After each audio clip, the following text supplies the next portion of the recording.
Hello everyone, this is Ashwin Singh. Welcome back to our channel Code Cuties. So in this video, we are going to see how to add environment variables in our application. Okay, so for that we are going to use this module react-native-dotenv. Okay, so we have already installed this, so we are going to skip this step. Okay, so basically we just need to install it by npm, or if you have yarn, then you can also install it. So after that, you need to have this line of code into your babel.config file. Okay, so let's copy this.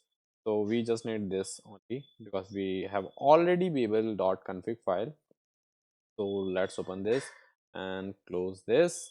And if I'll show you here, this is my babel.config. If I'll add it here, okay, and just remove this and save it, okay, and then for the next step we have to create this .env file.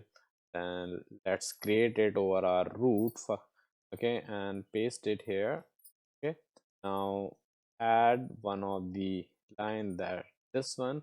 So we are going to use this API URL by using env variable. Okay, so basically whenever you need to have something like secrets, okay, secret tokens and something like that, then that should be added inside env.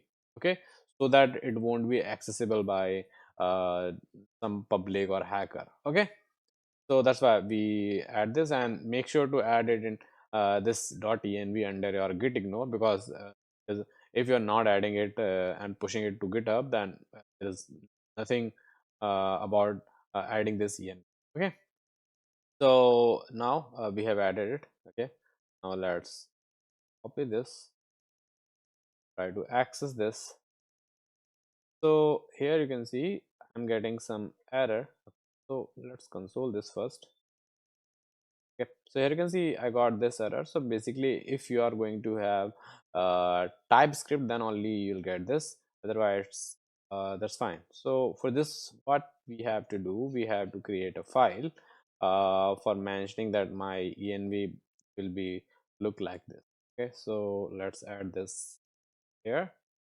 Then add this line of code here.